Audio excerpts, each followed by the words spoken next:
Oi, gente, tudo bem? Então, na última aula, no último vídeo, né?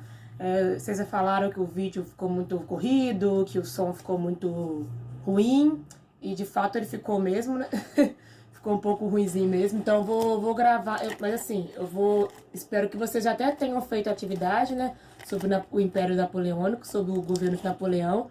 Então hoje eu vou fazer eu vou fazer um apanhado e fechar essa matéria e já emendar na próxima, que são os movimentos separatistas da América. Então, nesse vídeo, a gente vai falar sobre o quê? A Era Napoleônica, que está passando para vocês aqui, a consolidação da Revolução Francesa, inclusive os reflexos desses ideais na América, e a tentativa de volta da monarquia. São esses 3 pontos que a gente vai fazer na aula. Então, a gente vai fazer uma revisão e ir à frente na matéria, ok? Então, vamos lá. Gente, eu vou explicar a Era Napoleônica, fazer essa revisão, em cima desse mapa mental que está numa atividade do livro de vocês, da página 69. Se vocês quiserem, inclusive, abrir aí e acompanhar com o livro, mas eu achei muito interessante, muito bacana e resumido para poder colocar, o que eu sempre gosto também de colocar alguma coisa para vocês verem. Os vídeos que eu não coloco, gente, é porque aconteceu alguma coisa e de repente eu tive que gravar muitas videoaulas e não deu tempo. Mas a maioria eu gosto de colocar sempre imagem junto, como vocês sabem, tá? Então eu espero que dessa vez seja um pouco mais claro. Gente, a Era Napoleônica. A Era Napoleônica começa com o fim da Revolução Francesa, quando o Napoleão dá o golpe de 18 Brumário, ok? Então, beleza. Aí ele já inaugura a sua próxima fase, que é a fase do consulado. Tá mostrando para vocês aí, ó. Né? Que vai de 1799 até 1804. Nessa fase, Napoleão ele é colocado como primeiro cônsul. Ele não governa sozinho, ele governa com outros cônsules. Aqui, Napoleão já se destaca, empreendendo diversas reformas econômicas e principalmente jurídicas. Ele já cria aqui o Código Napoleônico, que é um código de leis que inspira diversos outros códigos, outras leis na época do mundo, porque ele se destaca por legitimar os ideais da Revolução Francesa. Ele dá como direito, à liberdade, à propriedade privada e o fim da servidão. Então percebam como que esses preceitos do Código Napoleônico consolida tudo que a Revolução Francesa já dizia. E vai inspirar outras nações, outros lugares. Então vocês percebam que Napoleão aqui já se destaca como um grande governo, né? E que consolida os ideais da Revolução Francesa. Pois bem, depois disso ele faz um plebiscito na França e ele, muito querido pelo povo, se coroa como imperador da França. Aí começa a fase do Império, aqui ó, de 1804 até 1814. Gente, aqui Napoleão começa a acirrar suas desavenças com a Inglaterra, que é a sua maior inimiga. Napoleão queria que a França se tornasse a principal potência econômica, política da época. E a grande inimiga dele era a Inglaterra, que também era muito desenvolvida. Então tudo começa quando ele estipula, né, o bloqueio continental, que ele tenta bloquear a Inglaterra pelo mar, que é um dos principais pontos, a principal carta na manga da Inglaterra é o comércio pelo mar, né? Então, o que ele quis fazer? Ele quis fazer o bloqueio continental. Nenhuma potência poderia, nenhuma nação poderia comercializar com a Inglaterra, né? Então, ele iria bloquear a Inglaterra pelo mar. E com isso, gente, começa inclusive a cruzar a história de Napoleão com o Brasil. Por quê? Com o bloqueio continental, ele proíbe Portugal, por exemplo, de comercializar com a Inglaterra. Só que Portugal, ele era muito envolvido com a Inglaterra economicamente. A Inglaterra era muito parceira de Portugal. E, inclusive, Portugal, na verdade, numa situação até mais de dependência em relação à Inglaterra. E é uma coroa, gente, Portugal, que não tinha condição de fazer frente a Napoleão Bonaparte. Ele não queria, o rei Dom João de Portugal não tinha como fazer frente a Napoleão, que era um grande o exército napoleônico gerava medo, né, em outras nações. Então não tinha como ele fazer frente nem ao Napoleão e nem à Inglaterra, né? Então o que o Dom João faz em Portugal? Ele foge. Para onde? Para onde?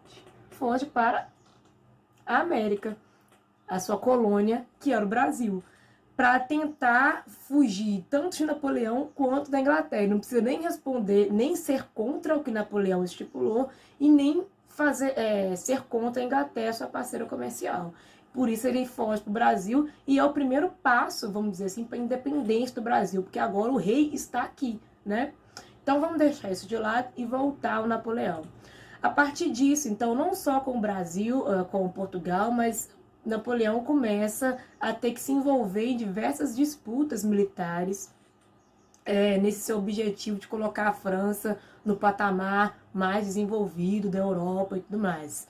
Por isso, ele começa a travar diversas disputas militares e começa a perder essa disputa. A gente coloca a Rússia como a primeira a enfraquecer Napoleão militarmente, e a partir disso o governo dele começa a entrar em decaída. Ele vai ser exilado, né? E vai sair da França, do Império Francês, vai ficar exilado, mas volta novamente para um governo de 100 dias, que a gente fala governo de 100 dias na França. Ele volta aclamado pela população, né, no braço do povo, que gosta muito de Napoleão, né, muito simpático o Napoleão. Mas ele governa apenas por 100 dias e volta novamente a ser exilado, porque essas grandes potências inimigas de Napoleão se aliam e conseguem tirar o Napoleão do poder agora definitivamente. Aí ele é exilado para sempre, né? Foi aí que eu pedi para vocês escreverem a carta quando ele estivesse nesse exílio. Então, assim acaba o governo desse homem que é tido na história como um dos grandes governantes da França, e um nome político, militar, econômico, jurídico, que consolidou os ideais da Revolução Francesa. Só que existe sempre aquele movimento de querer voltar ao que era antes. É por isso que entra aí o próximo slide, que eu vou colocar para vocês, que é o do Congresso de Viena. Gente, no Congresso de Viena, as lideranças mais conservadoras tentam voltar a França ao que era antes, voltar à monarquia francesa. Eu estou colocando aqui porque eu sigo os slides por aqui. Aí eu coloquei para vocês entenderem o que foi essa tentativa de voltar ao conservadorismo. Eu coloquei aqui para vocês um lixo. O que está dentro desse lixo? O que está em baixa? O que ninguém está querendo mais? O que está na sua pior fase, que a gente está vendo aí pelo movimento da história. Gente, o que está dentro desse lixo é a coroa do rei, a monarquia. E no Congresso de Viena é a tentativa de voltar com a monarquia. Essas potências mais conservadoras tentam voltar ao mesmo conservadorismo, absolutismo que era antes. Só que tem um problema, gente. Ideal não é uma coisa que você consegue guardar numa caixinha, não é uma coisa que você consegue esconder. As ideias correm, elas fluem, e elas fluíram inclusive para a América. E aqui elas se traduziram em diversas tentativas de separar da metrópole. O que é a metrópole, gente? A metrópole é aquele país, aquela nação que colonizou as nações da América, né? Então, no caso nosso, Portugal, né? No caso dos Estados Unidos, a Inglaterra, no caso da América Central, a Espanha.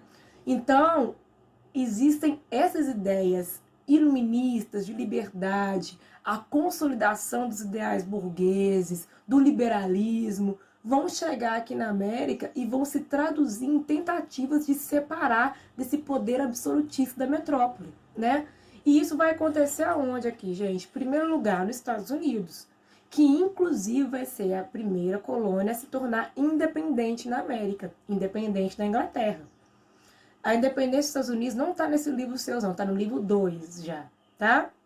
Mas não tem como eu falar das próximas tentativas de separação, que é a Inconfidência Mineira, aqui em Minas, no Brasil, e a Conjuração Baiana na Bahia, também aqui no Brasil, sem falar dos Estados Unidos, que inspirou muitas ideias, muitos ideais dos Estados Unidos influenciaram esses movimentos. Até porque, imagina, nossa, tem colônias que eram colônias aqui na América que já se tornaram independentes. E a gente vai ficar como? Né? Então, os Estados Unidos ele influenciou também nos processos aqui do Brasil. Mas, então, gente, essas ideias iluministas, os ideais burgueses se espalharam. Qual que era o antecedente? Ou seja, o que estava acontecendo aqui no Brasil? Aqui na América? Gente, pacto colonial, exclusivismo colonial, abuso da metrópole. Vocês não aqui não havia liberdade, você tinha que comercializar só o que a metrópole queria, como ela queria, com quem ela queria, né? O Brasil, mesmo com a Confederação Mineira, tinha que mandar todas as suas riquezas para a colônia, para a metrópole, e a metrópole sempre insatisfeita com a queda do ouro, aqui em Minas no caso. Outra coisa, a escravidão também estava dentro dos ideais separatistas, principalmente na Conjuração Baiana, foi um ponto muito forte. Não, claro que não é todo mundo que queria a abolição da escravidão, não. Mas isso também era um ponto que veio também de herança da Revolução Francesa. Olha, não tem o ideal de liberdade? Escravidão não combina com liberdade. Então, todos essas queixas eram queixas presentes em comum nesses movimentos de independência aqui da América. Eu coloquei aqui agora o geral. Então, quase tudo está ligado aos mandos e desmandos da metrópole na colônia. E as ideias que estão chegando de fora mostram que isso não está certo. Vocês entenderam isso? Então, os movimentos de separação na América são um reflexo daquilo que a gente está estudando até agora, que está acontecendo na Europa. Então, quais são as causas? O que eu acabei de falar. O contato com as ideias iluministas, os ideais burgueses, de liberdade, de igualdade, né? Monarquia não combina com isso. Absolutismo não combina com isso. Os mandos e desmandos da metrópole em relação à colônia não combina com nada disso. Então, uma das causas para que estourassem esses movimentos é o contato com esses ideais da Europa, né? E como que terminou esses movimentos? Qual foi o fim desses movimentos? Gente, os Estados Unidos se tornou independente, de fato, a Inglaterra. Aqui no Brasil não teve tanto sucesso assim. Aqui no Brasil, os movimentos, tanto da Confederação Mineira quanto da Conjuração Baiana, foram impedidos, foram sublimados pela metrópole, né? Aqui, outro dia mesmo, foi o feriado de 21 de abril, né? Vocês viram, que trata da figura do Tiradentes, que foi enforcado como exemplo, né? Ou seja, mostrando o Tiradentes enforcado é o símbolo, é a tradução do poder que a metrópole queria mostrar que ainda tinha na colônia, mostrar quem manda aqui de fato, né? Então aqui no Brasil esses movimentos não alcançaram muito sucesso, mas é claro, gente, que esses ideais esses dois movimentos que acontecem no ano de 1789 e 1798, não vão alcançar a liberdade do Brasil em relação à sua metrópole. Mas, é claro, vão ser também o primeiro passo para que isso venha acontecer posteriormente com a independência. Tá bom?